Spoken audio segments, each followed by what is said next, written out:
Drop your socks and grab your crocs. It's that movie time again. I'm Van Connor. This is Off Screen. I'm joined this week by my most favouriteest of guests. She's so good. She's perfect. Hello, Rebecca. Hello. Perfect. Don't tell the other guests that. We're not very good at keeping secrets. No. So, big movies to come. We got Midsommar. We got Vita and Virginia. We got After. We're talking the aftermath. So we got After and We've got Aftermath. GoldenEye thrown in there for good measure. We're even going to talk GoldenEye. So yeah, how awesome is it to talk about GoldenEye? So I we've got know. all that to come and more off screen. Stick around. Groovy. Hello and welcome to Off Screen. So Bex, have you seen anything interesting this week? Anything? Do you know what? I don't think I've had quite the reaction from friends ever when watching a horror movie than when I've sent them to go and watch Midsommar. And God. bear in mind that I did this with my radio team and I thought they were going to watch Toy Story. And I got a text probably about 4 hours later going, "We changed our mind. We watched Midsommar. What have you done to us?" Oh God, love them. It's going to be insane. Imagine know. imagine not being prepared for it. You and I were, because obviously We did a little bit of research in the lead up to it. We watched Hereditary. I looked at the runtime and groaned and was like, why? But then was actually like, this is fine. Save it for the review. All Perfect. right, You all save right. it for that review. Speaking of, you weren't here last week when we got to talk No. about Spider-Man Far From Home. Yes. And Johnny was in last week, and Johnny's not a superhero, guys. We well Oh, know. I very much know that. What did he take his daughter to Marvel Day at Disney World? Yeah, or he something? said the only thing that ruined it was all the superheroes around. And I was like, well, you picked the wrong time in the calendar. No, the wrong time in the evolution of cinema. That You know, too. there's that. In the evolution of popular cinema, anyway. So, yeah, did you enjoy Spider-Man Far From Home? Do you know what? I have to say I really did. I'm getting a little bit controversially exhausted by all the superhero movies that are out there. How dare you? You I disgust me. know, but there are so many. And what I love is kind of more of the underdog characters that are coming out. So I love the Ant-Man movies. Yeah. Um, You're a Deadpool girl, clearly. You're gonna love a Deadpool. Of course I'm a Deadpool girl. Yeah. And I love Spider-Man because I think this reincarnation of Spider-Man is the best. Okay, I think so he's playing the underdog bit really nicely, but without Yeah. being a loser. yeah, absolutely. I think, Tobey Maguire was great, but we always knew he was like 20 years too old. He was like a 45-year-old I man. know, playing it was Peter so Parker. weird. Andrew Garfield was kind of getting there, but Tom Holland, I think although a little bit older, plays the 16-year-old kid so well. He really does. I mean, Yeah. he is kind of baby-faced anyway. He but, is, and he's so like good-looking and likable for that age group that, if I was a 16-year-old girl, I'd be totally crushing on him. Oh, I'm reliably told that he is popular with his age demographic, with that Yeah. specific character age demographic. And he so. nails that American accent. He does, so it's effortless, well. isn't it? Is really effortless. In fact, I think when I saw him on like Graham Norton or something, and he was saying how when he gets asked to act, he can only act in an American accent. Should we? So obviously we can say things about Spider-Man that Johnny couldn't with me last week. 'Cause Yeah. obviously there's a certain I'm here level to of help. investment. Yeah. So tell you what, we've got another clip different to the one we played last week. Should we have a clip of Jake Gyllenhaal and Peter Parker sort of bonding? Yeah. Let's have some of that. I like you, Peter. You're a good kid. There's a part of me that wants me to tell you just turn around, run away from all this, and then there's another part of me that knows that we're about to fight. What's at stake? And I'm glad you're here. Me too. But you're worried about your friends. Yeah. Just always feel like I'm putting them in danger. Look, just get them inside and keep them in a safe place for just a few hours, and they'll be all right. It's really nice to have somebody to talk to about superhero stuff, Anytime. I'm a really big fan of him in this. Which one? Of Jake Gyllenhaal as Mysterio. Yeah. I actually really like this incarnation of Mysterio. It plays a bit Agents of S.H.I.E.L.D.y, like the whole thing does feel Yeah. like a two-part TV episode, but Yeah. it's fun. Yeah, and the twists and all that kind of stuff that kind of twists comes and into it is turns, good. Yeah, I liked it. I like Jake Gyllenhaal in general. He's probably my older lady crush. Is it? Oh, okay. But no, I've been a massive fan. Like Donnie Darko was amazing. He picks and chooses his roles really, really carefully, and I think it shows. And Doesn't go too Hollywood too often, does he? no, and I thought it was really interesting that he's stepping into the Marvel universe for this, but I think he does it really, really well. And I like how he kind of pushes the boundaries with his character. He does go a little bit. I think it starts off kooky. with maximum charm Yeah. and then goes a bit generic towards the end, I think. Yeah, I suppose but that's fair enough. enough. I do think so, but I think the bonding between him and Tom Holland's character of Peter Parker works really nicely. Good, isn't it? Yeah, it's really good, and I think that clip shows it really well because it brings it away from all of that wham bam action to those more sort of softer moments. It which is I like think a teen father-son kind of a drama, isn't it? It's about a kid. and do you know what? I think fundamentally, this movie is it's a Spider-Man movie first. It's a Marvel movie second, in my view, and also it plays to that kind of teen comedy really, really well. So we've got everything in this movie from a quirky teen romance between... Which one? Okay, so obviously there's Peter Parker and Zendaya, and this is what I love, is like you've got like a 16-year-old who essentially is like, you're going on a school trip with all of your mates. What do you want to do as a 16-year-old? You basically want to talk to the girl you've got a big crush on. You also want to hang out with your buddies, but what you don't want to do is have to have your spidey senses switched on the whole time. And this is the whole kind of turmoil. The Peter Tingle. The Peter Tingle. The Peter Tingle. I love the Peter Tingle. And I love the reaction to all of that. So if you haven't seen that yet, it's something to look forward to. A lot of fun with this cast as well. On top of, I mean, I'm a big fan of the school teachers, Martin Starr and JB Smoove. Yeah, they're so kooky, aren't they? They're a lot of fun. Apparently that was written for JB Smoove, and I can absolutely believe it because it is just JB Smoove turning up and being JB Smoove. Like, why am I watching this? And he leaves. I love that. And I was a fan of Martin Starr in the first movie as well. He had a couple of really great gags about how kids kept dying on school trips. That was one gag that I really enjoyed. But I think this is a great follow-up to Spider-Man: Homecoming. I really do as well. And I think you know people are going to be like, well, what could possibly follow Endgame? Well, do you know what? Nothing was ever going to follow it and set the world alight. Was vacation. It? That's how you follow Endgame. You go on vacation, and that is literally what Spider-Man has done. And do you know what? The links through to Endgame on this are brilliant. I'm going to talk about the first pre-credit sequence, or maybe it's the pre-credits, but it's the homage. Yes. The Whitney homage is all I'm going to say. Yeah, that's a Deadpool level needle drop, isn't it? It is. And I think that kind of sets the scene really nicely for this movie and the tone of what you expect. And to be honest, we were both in the same screening for this. It was packed. There were belly laughs left, right and centre. Yeah. So even if you are a massive Marvel fan and you're thinking this isn't going to live up to expectation, blah, blah, blah, take it for what it is. It's a really good teen fun romp comedy, through lots of great European locations. Of course, you know what it actually is, don't you? Uh-oh. It is a superhero reworking of the 1991 Richard Grieco teen spy comedy, If Looks Could Kill / Teen Agent. Sometimes your weird random film knowledge really baffles me. It had Roger Daltrey in it, man. How did you just pick that out of your brain? Roger Daltrey. Yeah. I loved that movie. He had sneakers that he could walk up walls with, and he drove a Ferrari. It was. Do you know what? I've got a link to Roger Daltrey as well. Yeah. Go on. My dad used to go fishing with him. I thought you were going to say your dad is Richard Daltrey. No. Roger Daltrey. Roger Sorry, Daltrey. Richard. No, just a fishing buddy. Many moons ago. But still, I'll take that. That's fair. Plus, if you had rock star pedigree as well, that's just unfair now. Seriously, look up If Looks Could Kill / Teen Agent. It was a very fun film. Okay, very I will fun. do. I'll add that to my list of other great things that I need to watch that you have recommended that I haven't watched. But fun. Naff but fun, we'll say. That is a phrase often associated with some of the films you recommend. Yes, it is. It definitely is. That's fine. Go after my own heart. Do you know what I watched actually this week that was naff but fun? I watched that new Shaft movie on Netflix. So I got really confused over this. I thought it was coming out on general release, didn't really hear anything about it, then it just sort of passed by on Netflix, but actually, from a reviewer's point of view, I was like, where's the cinema release? Where's the premiere? Where is Samuel L. Jackson? Where's this press tour that we knew was going to rock? Where is Nick Fury? That's all we wanted to ask him on the premiere line. But, do you know, I had a lot of fun with it. It was a bit basic. Okay. A little bit sort of that millennial v old school comedy that powered Snoop Dogg in it? Men in Black things. I don't remember Snoop Dogg specifically turning up in it, but... actually, quite a low-key cast. It was like Regina Hall, Jesse Usher, Richard Roundtree comes back, Sam Jackson's back, obviously. And it's not quite up to the level of having Jeffrey Wright and Christian Bale from the last one. I mean, that was awesome. But I had a good time with it. It was good. Basic, but fun. A good little recommendation for Netflix. Can't go wrong with that. Exactly. So if you've got Netflix and you want something to watch, check out Shaft 2K19. Directed by Tim Story.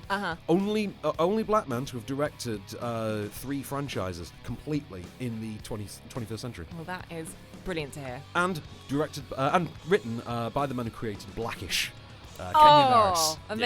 Amazing. So let's take a beat, and we'll come back. We'll do some reviews. Let's get on this cinema thing. Let's do it. And we're back. Hello, Miss Perfect. Should we talk some reviews? Yeah, let's do it. And I think you're going to enlighten me with our first review. Indeed, quite badly. I have absolutely no clue what this next film is about. This is annoying as well, because like Spider-Man came out on Tuesday the 2nd, so as part of the whole 7-day entertainment guide thing that we do, we had to include it last week. Yeah. But we've talked about it again, so we're good. We're good, technically good. So let's talk about something. This is out today. This is Friday, July the 5th. Vita and Virginia from director Chanya Button. It stars Gemma Austin and Elizabeth Debicki. Oh, great. Yeah, it's an okay. interesting pairing there. Yeah. Debicki's kind of on the rise at the minute, isn't she? And Gemma Austin's kind of stepped back a bit. She has, So hasn't she? are they balancing each other out? I think that's what it is. One is filling the other's void, so to speak. Yeah. But I'll try not to go there. Yeah. Because this is a love story. This is a love story of Vita Sackville West and Virginia Woolf, played by Arterton and Debicki respectively, and it is one of those of the time, the two ladies of society, the tunnel-visioned, lust-fueled bond that existed between them. I've got a clip to kind of this clip might show you something about like where I went wrong with this movie, because let's see if you can pick it up in this clip. Are you going to write for us? No one has ever yet thrown down a glove I was not ready to pick up. I'm meeting Harold in Italy. On the peaks of mountains and beside green lakes, I shall write my story. I'll shut my ears to the brawling rivers. I'll shut my nose to the scent of the pines. I'll concentrate on my story. For you. Yeah, can you hear it? Can you hear what the issue might be right there? Well, for me, the issue is I probably need to go to the Old Vic to go and watch this. This does not sound... I was going to ask you, why is this flown under the radar? Right. But that clip kind of explains everything to me. Yeah. Is it a play? Well, yes and no, actually. Partly you could do this as a play. It might be better off as a play, because it has a very specific tone. Yeah. And that tone is a bit out there. That tone's a bit Plunkett and McLean, Oh, so right. to speak. Okay, yeah. And it does, and the performances work to that tone, and the writing works to that tone. However, they've simply left too much of the film in there. They needed to chop this one the hell down. Why? How long is it? Well, it's about an hour 50-something, Yeah. but it's so laboured at times that it kills that tone, because the direction of it is quite pedestrian. It's quite Stilton. It's quite unimaginative. Do you know what? It sounded, just then, really dry. It is a bit. And yet it has like club music and an anachronistic soundtrack and things like Do that. you not think that's a bit sort of cliche? Like, it's a bit try-hard. It is a bit. And it's fine. You can get away with doing that when you're Baz Luhrmann doing Great Gatsby. Yeah. Less so when you're, Chanya Button doing a Virginia Woolf. And Chanya Button reminds me who is, and remind our lovely audience who probably don't know who the hell Chanya Button is. You've got me now, because I know that Chanya Button directed a big movie. See, you can deliver really random film knowledge. But when it's needed, I'm useless. Yeah, I'm useless so at I absolutely don't need to know if this is like movies from the 80s or 90s. No, I don't Chanya need Button was about 2 years ago, and the film was Burn, about the two girls driving across in the estate in the car. Yeah, no clue. No, okay, Okay, it good. was not good. I don't remember too much about it, but I remember quite enjoying it. It was 2015. Okay. So Bear in mind, and I know you probably see double the amount that I see, but the amount of movies that we both have to watch each and every week. Yeah. 2015 is a long, distant memory. Do you know what happens to me a lot with British, what I call British kitchen sink dramas, contemporary ones that were always on council estates? Like, I have watched... Fish Tank. That kind of movie, right? I've watched about 150 of them in the last, say, 3 years. Yeah. Could not pick one of them out of a lineup.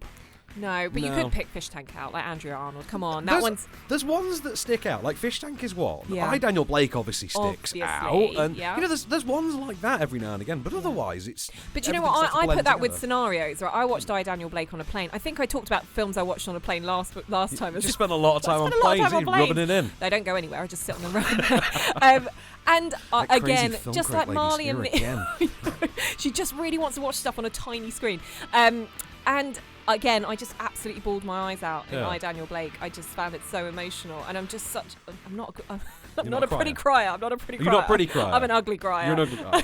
And so, when I'm watching something like that, it's not a pretty sight. Let's talk about something that did make people cry then. That made your staff at BBC cry. So Midsommar, we got to talk about that. Yes, okay. Man, this was good. This is not the film I was expecting to go and see. Is this the second movie from Ari Aster, or is it just the second after he's become It's the second that everyone's, popular? that everyone's talked about. I don't know. I've not heard of him before. No. Hereditary. No, absolutely. This is obviously the follow-up kind of. Yeah, and what a follow-up. Sometimes you kind of you dive and bomb a little bit on your follow-up, don't you? But this one is very much the opposite of that. Sometimes you Southland Tales.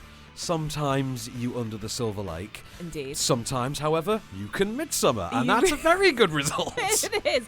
So for anyone who doesn't know, Midsommar follows the story of a group of American PhD students. They're invited by one of their mates on a trip to a once-in-a-lifetime Midsummer Festival. Like literally, it's once every 90 years Once or every something? 90 years, it's crazy. In a remote Swedish village, but when they get there, they soon learn that this kind of carefree summer holiday in this land of eternal sunshine takes an incredibly sinister tone and becomes much more disturbing. Have we got a clip? We've got a clip, right? It's a trailer clip because they were all very visual clips. So we got a trailer clip with that wonderful score in there for you as well. Yes.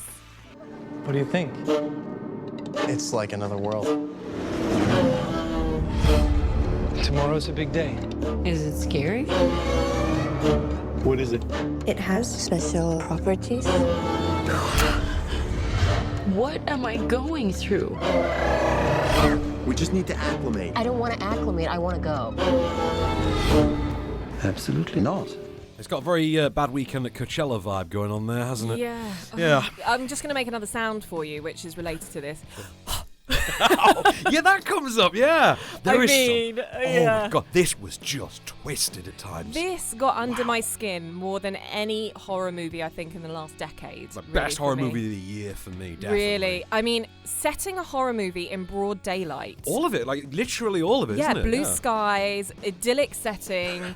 How on earth does this work? Well, and also, let's not ignore the fact it's 2 hours, 20 minutes long. Yeah, I didn't, to be honest, once I was watching it and I was engaged, I didn't care. Yeah. I mean, I do understand that you could lop out a lot of filler material, I looked at my watch and I was surprised to see that I was probably an hour and 50 minutes in comfortably. Oh, okay. But that last half hour, we all knew what was coming. We knew. You kind of could have lopped that off and just condensed it a bit. But I think this movie rests totally on the performances of the brilliant cast. So we've got Florence Pugh, who plays Danny in this, and so what she does is she essentially comes from a family tragedy and needs a bit of escapism, so joins her boyfriend Christian, played by Jack Rayner. I'm thinking Jack Rayner from Transformers. Yeah, from Transformers. He has a special place in cinematic history for me because he's the man who invented cinema's laminated "It's okay to commit statutory rape" card.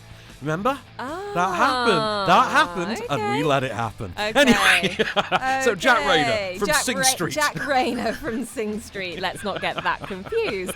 And then we've got Will Poulter, who I was just telling Van earlier, I managed to bump into yesterday. And I know, and I said to him, I just had to stop him and say, hey, I just reviewed Midsommar and I thought it was brilliant, and your character Mark was hilarious, and he said to me, am I allowed to swear on this? Am I allowed to say no? Okay, well, he said he's a bit of a W, and and I said, well, rhymes I get with that. Banker. Yes, yeah, rhymes with bankers, enough. And I said, do you know what? Every group of friends has got a Mark in it, and I think you've played it really, really well. And so he was just so gracious about this, because I think, in some respects, this is a little almost indie movie that is it's resting on these brilliant new actors, and I say they're new, we know them, but they are the rising stars, and they are doing so well, and they hold this together because we talked about it earlier with Will Poulter, the British subtlety that he brings to an American character. Oh yeah, it's that level of restraint. He keeps it from going too obnoxious, too Sean William Scott kind of a thing. But I love this. I would say about this movie, I've never winced so much in a movie in my life. I mean, they do not hold back on the gore on this. I was sat in the opposite corner of the screen. Oh no, I was sat in the same row as you. You're in the middle and I was at the far end. I was staying far away from you on this. I was sat next to Dan Carrier from the Camden New Journal. Oh right. And I sit with him in a few screenings, and we always we love a good time in a screening. And it was one of those where we were just climbing the walls and just, oh my God, they're doing this. This movie goes there. It does. I mean, Hereditary was extreme at times. This really pushes that to the next level. So I think film lovers will really enjoy this for what it is. It's 70s, like a heart back to the 70s horror. Wicker It takes Man? its time. Yeah, that kind of stuff. But for new general audiences, my team at the BBC, who were supposed to go see Toy Story, they were in for some hell of a shock. And you know what? It was a great shock. A great shock. A great shock to the system that I absolutely enjoyed the hell out of. I had a great 100%. time with it. Very, very good follow-up to Hereditary. Definitely. Absolutely. We want to give a shout out to our friends at Runway East where we record this show. They're on a mission to provide the world's best office space for startup teams and, well, they're doing pretty damn well at it. I'm partial to the Roof Garden myself. They're in London Bridge, Soho, Moorgate, very zen places to work. Give them a peep at runwayea.st. That's runwayea.st.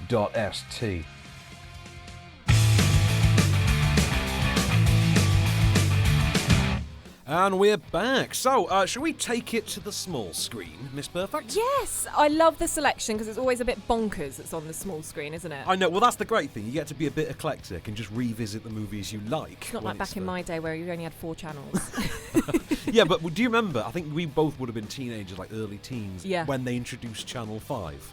Oh, and I waited for ages watching that static image of the Spice Girls, like Yeah. breaking out of like a Looney Tunes kind of setting. It was a whole thing, wasn't it? Yeah, that was a weird Yeah, time I never in the sat there and 90s. it's like watching paint dry. It literally was, but I was mesmerised, going, when are they going to come on? So let's kick off our 7-day TV guide then with a look at ITV. I think we're going ITV1 on Saturday night at 9:55 p.m. Yes. And this is a classic, isn't I it? mean, Pierce Brosnan. This is one of the Bond movies that, again, it fits with my youth. Did you say 95? 95. GoldenEye, if 95, anyone's wondering. GoldenEye, So, you yes. know, you get the movie, you get the N64 game. Yeah, That's you how it do. works. I know, and I've got a group of really good guy friends who, those summers, we would just go and sit there, and I'd have to sit there and watch them play GoldenEye because I'm actually rubbish at it, and I'm like, I don't understand. I don't understand how to do GoldenEye, this. and it still holds up. They keep reissuing it Yeah, for consoles it's like now. a massive nostalgic thing. The movie, though, I absolutely love.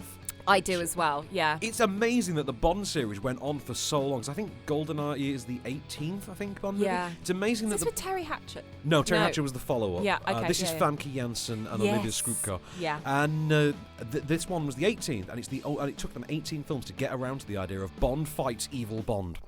Yes. Yeah. How weird is that? And I it know. turned out, getting Sean Bean to do it, perfection. Yeah, and getting Tina Turner to do the soundtrack. Written by Bono and The Edge, that song, you know. Really? Yeah, they wrote that. Wow. That is just a random-ass thing. Isn't it? Interesting that they didn't decide to perform it. I mean, I mean, merciful that they didn't consider. But come on, Tina, like, you know, we're not going to... She's so good, isn't yeah, she? she in that? is. Yeah. I love Tina. Never gets ranked among the better Bond songs, but I don't know why. But I love this film. I think it's a great movie. Yeah, I do. Famke Janssen, one of my favourite Bond girls. Oh, okay. Yeah, Interesting. definitely. Okay. So this one, speaking of the mid-90s, we're actually sticking in 95 for our next choice as well. Is this what I think it is? This is going to ITV2 now, Sunday afternoon, 2:35 p.m. It is Casper the Friendly Ghost. Oh my God, with Christina Ricci. With Christina Ricci, and do you know who played Casper in human form? Yes, Devon Sawyer. Devon Sawyer. Is it Sawyer? I thought it was Sawyer. Sour. Oh, okay. Ah, I've always called him Sour. I've always called... Well, maybe that's you being jealous of him because he's this... Oh, no. Hey, he was the was villain in Escape Plan 3 this last week. Trust okay. me. I ain't oh, got well, nothing. he's still going. He's still going. That was really patronising. I do apologise. Nothing to be jealous of. I promise you I've aged better than he has. But, you know. I loved this movie. Who didn't? This movie. So cute, wasn't it was so cute. And it was, and she, you know, again, from Wednesday Addams to, Hell of a this. jump. Christina Ricci is one of, I call her Ricci, but she is one of my favourite actresses. She has taken on so many different roles again. And I've got so much respect and time for those child actors who cleverly progress into an adult actor. And, you know, she was doing a bit on telly on Prime recently. It was quite yeah, I think I know the one. There's Zelda. Was it Zelda? It was like a Southern Something like Belle that. kind of Okay. thing that No, she I did, didn't and get to watch it. you know, I was like, it was different again. You know, then when she did like the opposite of sex and stuff, I thought there was really good choices that she'd made. And as a child star, she was so wise beyond her years, and you kind of saw this both in The Addams Family, but also in this. And she went through that weird phase though, where she had like a bobble head when she went like ridiculously skinny on Ally McBeal, and it was like that show was like a competition of She who did could look like one the of those Bratz strangest. dolls, didn't she? She did, but you know, years later, Chloe Moretz would perfect the Bratz doll look. Yes, but that is true. in the movie Carrie, no less. But yeah. if you are a fan of 90s movies and you haven't watched Casper in a while, God, it's I would so good. urge you to revisit it. Yeah, I just it is our childhood. It right? is, isn't it? Yeah. And also, there's a great Ghostbusters gag in there that actually gets a good cameo as well. Oh. Do you not remember Dan Aykroyd turned up as an actual Ghostbuster? Now you say now it. You say it, like, oh my god, I do remember. Right, okay then, over to Monday. This is one of my favourite horror movies of the last decade. Splice, which is on the Horror Channel at 9 p.m. You're going to have to educate me on this. So Splice comes to us from Vincenzo Natali, who went on to direct things like Open Windows, and still going today, still quite a good little horror director. Okay. This movie starred Adrian Brody and Sarah Polly as a pair. They were a couple, but also lab partners. They were geneticists, and they break the laws of that they have to, that they're forced to obey in genetic engineering, and create a new life form in violation, say, of these laws, and have to raise it as their child in secret. So Frankenstein with an actual kid. Sci-fi? A little bit sci-fi horror, but some great creature effects in there. Okay. Great performances. It's amazing looking. It's got a really sexy, scary look to it. I had a great time with this when it came out. I think I actually went back to the pictures and saw it a few times. It was at the pictures? It was. It was about not straight to telly? What? About 2009, I think it was as well. Oh right, so not that long ago. Not that long ago at all. But yes, absolutely worth checking out. Definitely okay. Get on that. So that is Splice on the Horror Channel on Monday, 9 p.m. Switching over to 5 Star, Tuesday night, 10 p.m. Oh, nice. Bit of Michael Caine 5 Star. action. Oh, yes. A bit of, sorry, I thought you were saying that Splice was on both channels. I was like, oh, double. So clearly there's an audience across the board. Clearly. Harry Brown. Remember this one? This was 2009 as well, Slap actually. on the wrist. I've never watched this. Well, this was just Death Wish with Michael Caine. Okay. I mean, I love Michael Caine. What more do you need for a movie concept I'd than watch that? anything with Michael Caine. I just think it just passed me by a little bit. Would you watch Jaws the Revenge again? No. No? See? I knew I could poke holes in Damn that. it. Harry Brown. I just imagine he's got some one-liners. Oh, yeah. It's a bit Michael Caine. Yeah, it really is. It is kind of like Death Wish versus British Council Estate hoodies. It's kind of like that. Is it a movie that maybe Michael Caine regrets? Probably. Okay. Probably. But people do remember him in this, so that there is that. I always remember it. It is talked about, so it's not something that went under the radar. So it was enjoyed by a certain proportion of the population. Certain portion. Well, it's on 5 stars. It kind of tells you where they're trying to pitch it. Let's go rom-com then next. Okay. Let's go The Rewrite. The Rewrite. So this is rom-com. This is film for Wednesday afternoon, 6:50 p.m. to 10 to 7. This starred Hugh Grant and Marissa Tomei. Okay. So. Yeah. What a pairing! I know, right? Why have I not seen this? Hugh Grant, bumbling 5 years ago, bumbling British idiot. Yeah, bumbling British idiot. Marissa Tomei. If you haven't seen her recently, go and watch Spider-Man: Far From Home. I love her as Aunt May in this. She's so good, isn't she? She's so good, and she so plays the kind of. She laughs at herself being like the hot aunt. Yeah, I like that. I like how fun that is. It was really good.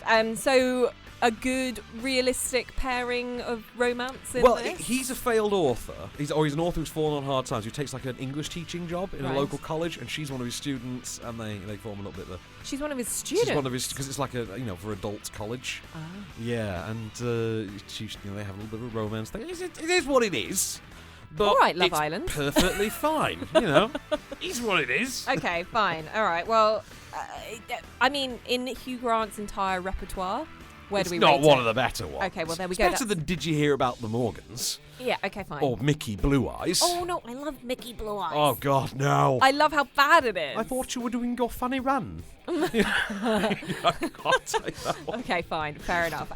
Coming up next on Thursday, we've got Jason Bourne. What channel's that on? This is on Film 4. In fact, the last 3 of these are on Film 4, actually. So Jason Bourne, Film 4, Thursday night, 9 p.m. Did you see this one? This was the most recent Bourne. Yes. In fact, I went to the premiere of this. Did you? Is this the one with Alicia Vikander? Yes, it is. Yes. Alicia Vikander gets introduced in this one. We pronounce stuff so differently, don't we? We do, yeah. But Okay, it's fine. Tomato, tomato. Let's call the whole thing off. Yeah, I did see this. Julia Stiles as well. Yeah, was Julia Stiles is in bit. it. Tommy Lee Jones, I think, was in this one, wasn't he? Okay, I think so. Yeah, Tommy Lee Jones and Riz Ahmed are in this one. Oh, remember? love Yes. Riz Ahmed. I ran into him recently at Soho Screening Rooms. Nice. Yeah, before one of our screenings. He was just there with some really facile PR people, but... Classic. Yeah, but nice chat, though. Seemed very nice. Do you know what? I really like the Jason Bourne series. I think I think they work. I want to try the Renner one again, though, because I only saw it once. Yeah, and I wonder what's going to happen. I mean, are they going to make any more? Are they, is Matt Damon kind of a bit like over it? Oh, I think he'll come back to it in about 10 years and do another generational, like, Logan-style sequel. Do a Tom Cruise, like, never stop. Yeah, I think they'll do a sort of Unforgiven type revisit to it later on down the line a bit. So anyway, let's finish off the week then. We'll stick with film for Friday night, 10 to 11, so 10:50 p.m. Don't Breathe. Interesting. Yeah, you must have seen this when it came out. I know we've been working together in this amount of time. So Don't Breathe was 2016. Okay. Fede Alvarez directing, who went on to do the Girl with the Dragon Tattoo reboot recently. Stephen Lang, blind man in a house. His house is being robbed. He traps them in and hunts them. What's not to love? This movie's awesome. Oh, okay. Oh, yeah. So creepy, terrifying, jumpy, violent, horrifying, everything. Absolutely. If you've not seen it, absolutely see Don't Breathe. There we go. It's That's so what I'm doing good. this weekend. There you go then. So that is your 7-day TV guide. Let's take a beat. We'll come back. We'll hit the home end releases as well for the week. And we're back for one last ride. So let's look at the home end picks for the week then, Miss Perfect. So what we got coming out this coming Monday? Anything of note that you think? Well, I don't know if this is of note. On DVD and Blu-ray, they got Fisherman's Friends. I liked Fisherman's Friends. That was so I didn't catch it because I looked at the poster and was like, I'm not watching this. Oh, it's about a choir of fishermen. I know. But no, this was the whole thing. It was a true story. It was based on... it was about... It was based the on sweets. No, it was based on true. That's obviously the gag, isn't it? But it's a true story of the actual fishing choir group who they sang sea shanties and things. Did this melt your heart? It was charming. It didn't melt my heart, but it didn't melt the cinema's heart. I tell you no, that. It did not. It did not set anything alight. Well, I know loads of older people in IRL who went and saw this in cinemas. I was kind of impressed, to be honest. Okay. Yeah, I think it's a whole section of a topical section of news that probably missed a lot of people because they don't really care. No, well, this is the thing. So it was a movie that had an appeal for people who knew the true story, which obviously all 10 of them. Small. Yeah, all 10 of them had that appeal. But God, it also I'm feeling mean today. Also, people who just like sort of Cornwall and that kind of area. So Kermode loved it. Yeah, because Cornwall kind of region, and also. Just anyone who wanted a movie that was like having a big fluffy jumper wrapped around you whilst you sat and watched the boats off the end of the pier. Let me just explain something. Go on. If I don't watch movies like this when they're out of the cinema, you're never gonna. No. It's the reason is because I don't think they're necessarily going to hit big at the cinema. My job is to do what the big hitters is, to watch and review the big hitters. I so tried stuff taking like this, that gamble, but it never works out. I know, but I have to. There's only so many hours in the day, and when you give me I a title totally called Fisherman's Friend. And it's not got Aquaman on it. I don't think it's gonna. Right, I don't think it's gonna wash. Excuse the pun. How about I give you the most basic ass title, and you tell me if you'd indulge this one? How about The Aftermath? Keira Knightley, right? Keira Knightley, yep. This one, the only reason why I haven't seen this is because I was away. I was intrigued by it, but I think this fell flat in itself as well. There's like a massive saturation of movies This didn't take off, moment. this one, no. It didn't catch on. It didn't cross over and into real success, I don't think, with audiences. It's a pretty standard boilerplate period piece post-war romance. Right. She's the stifled British wife. He's the, Keira Knightley playing Keira Knightley again. Yeah, Keira Knightley plays, a stifled wife in a period piece. The appeal piece. of Keira Knightley. And then she has to bone a blonde German dude who, looks like a god. And it's just one of those. Alexander Skarsgård. Alexander Skarsgård, yeah. It's funny how when you describe that, I knew exactly who you're talking about. Blonde beefcake looks like a god. Yep, well, it's obviously either him or Hemsworth, isn't it, really? One of the two. One of the two. But, yeah. I mean, look, Keira Knightley, the problem with her is that when she plays her typical casting type, everyone knows what they're going to get. And there's nothing. And it's just like that, how, Anyway. Actually, you know what? You say you know what you're going to get? She did a nude scene in this one. Did not expect that. Oh, really? Yeah. How often does Keira Knightley do nude scenes? She does topless scenes. Is she fully nude? No, he's topless. He's topless. Okay, fine. We're going full Mr. Skin now, aren't we? Sorry, we'll move on. We'll move on. Yeah. Okay. All right. I'll stop my Keira rant for a bit. Yeah. Okay. You stop hating on Ms. Knightley. Oh, she was lovely. I'm sure she is lovely, but there are so many more talented actors out there that deserve certain roles. Carla Gugino, indeed. Yes. Okay. Let's talk then about movies coming to streaming platforms this week, and I think these are all come to Netflix on Friday the 12th this week. Okay. So all of our picks just happen to land on the same day on the same platform. Now, I've watched the first of these. It is After. Oh, and I do love it when you've got a movie that you absolutely adore. And I just have this feeling that with After, you're going to be singing its praises to the high heavens. I'm literally You're clawing literally at the table. I'm clawing clawing at the at the table thinking about this movie. It's so bad. Right, it's so bad that I actually think people should watch it so we can all collectively, as a culture, mock it. It's based on the novel by Anna Todd, right? I use the term novel in the loosest possible sense. What it actually was, this was released, written and released, one chapter per day on a platform called Wattpad or something, which is like a fan fiction kind of site. Right. And was apparently written about Harry Styles from One Direction. You have just thrown the biggest curveball I can possibly imagine there. I mean, my care for Harry Styles is very minimal, but let alone to make a whole movie that is based around this. But in the same way, right, that 50 Shades of Grey is Twilight fanfic, this is One Direction fanfic. Like, literally, that's what it's been created as, right? So it's an hour 45... is this straight fanfic? No. They changed the names and things in the same way that 50 Shades of Grey changed the names, obviously, of those characters. Okay. Right, so this is the story of a young woman who falls for a guy at college with a classical British accent, bit of a bad boy, speaks entirely in classic literature, and his name is Harden. And I tell you what... That classic English name. That classic English name, Harden. I say that again, the male love interest in this movie is named Harden. Here's a clip. Oh my goodness. Truth or dare? Truth. Craziest place you've had sex? Pass. Why? It's an easy one. Wait.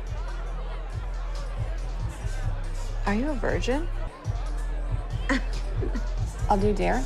Dare. I dare you to make out with Harden. She won't do it. Oh, she will, because he's a dreamboat. Sorry, is Harden English? Harden is English, yes. And the rest of the characters are American. Yeah, he's the son of the dean. I don't know. I think it's laid out that his mum was English. His dad, incidentally, is played by Peter Gallagher. What? Yeah. As in Sandy Cohen. OC. Sandy Cohen. Sandy bloody Cohen. Yes, Sandy Cohen. So he's. I mean, everyone in this is terrible. Hero finds Apart from Peter Gallagher, he can't be terrible. Well, ish though. Hero finds Tiffin plays our Harden. And do you know who Hero finds Tiffin is? Absolutely not. What a name. The nephew of Ray Fiennes and the young actor who played Tom Marvolo Riddle in the Harry Potter movies. He was young Voldemort, you know. Right. Okay. Yeah, and he grew up to be a dreamboat. Josephine Langford is our female lead here. She's the younger sister of Catherine Langford from 13 Reasons Why. Okay. Yeah. I will be honest, about as good an actress, and I'd say a little cuter. Anyway, so... It's a terrible, terrible movie. Never ever see it. Is it a terrible movie because you are not a 15-year-old girl? No, 15-year-old girls would find this patronising. Genuinely. Okay. I think 12 would be the oldest age for a young girl to be to I think properly fall into this. There was a movie over Christmas which was like a one with Vanessa Hudgens in it where she played like everyone said it was so bad, and it was she was like a baker, and then she went and found this guy who was like a prince in Switzerland or somewhere. Well, no, I'm going to look this one up now. But it was like... is that the Christmas Prince or whatever it was? Yeah, that that one. Netflix, right? Yeah. Everyone said it was horrific. Okay. Oh. But... Do you enjoy it? The 15-year-old girl in me was just like, it wasn't that bad. Yeah, I'm sure you gelled back, koosh playing teenager you. It's the ever love story that we've not seen this, either of us, by the way, but we've got to point out that Point Blank opens this day as well on Netflix. This is a new action thriller starring Anthony Mackie and Frank Grillo. So Marvel... But in Marvel terms... And Marvel. Yeah, Marvel terms, they'd be Crossbones and Falcon. Yeah. Yeah, I think Anthony Mackie plays an ER nurse, I think, who gets taken hostage, whose wife gets taken hostage, pregnant wife gets taken, and he's threatened he has to help facilitate the escape of a convict who's played by Frank Grillo, and the pair are being hunted. It looks interesting. Is Frank Grillo in The Punisher? Is he the Punisher? No, he should have been, though. Yeah. No, he's the guy. He's actually going to star in the American remake of The Raid, which I'm interested by. Sorry, They did that with Dread. Yeah, I know, but apparently they found a way to do it differently. That's something they've said. How else do you storm a tower block with ninjas? From the top. From the top down this time. That's what it is. That's the twist. Our final pick then for streaming releases is Friday the 12th also sees the debut on Netflix for The Theory of Everything. Oh, I love this film. The Oscar-winning movie about Stephen Hawking as played by Eddie Redmayne in the most Eddie Redmayning performance of anyone doing an Eddie Redmayne in the history of Eddie Redmayning. Yeah. Brilliant performances. I mean, that was Oscar-worthy, to be fair. It was. Felicity Jones, also brilliant in this, worth the nomination that she got. Yeah. But I love this film because, for me, I remember watching it, and then it's the point at the end when you see him as Stephen Hawking as we recognised him now. Yeah. The sort of iconic view of him. And I actually couldn't tell the difference. And really? I thought for a split second. He Brandon Routh you, is that what it was? He did. Yeah. And I think it works really well. So if you don't know anything about Stephen Hawking, who are you? But you should watch this because it's a good biopic. And also, it's great performances, Oscar-worthy performances. Oscar-winning performances, wasn't it, yes. for Eddie Redmayne in his award for Eddie Redmayning. So check out. You're so cruel. You're almost as cruel about Eddie Redmayne as I am back here in Knightley. I create life and I take it away. Just never forget. Followed quickly by the Danish girl. Never forget Jupiter Ascending ever. How possibly could we? Oh God, he's so awful. Yeah. So anyway, check out Theory of Everything and Point Blank and After. They are all on Netflix Friday, July the 12th. In the meanwhile, that gives me time to thank my guest for this week, Miss Rebecca Perfect. Oh, thank you so much. I've been Van Cole. This has been Off Screen. Thanks for listening, and we'll be back.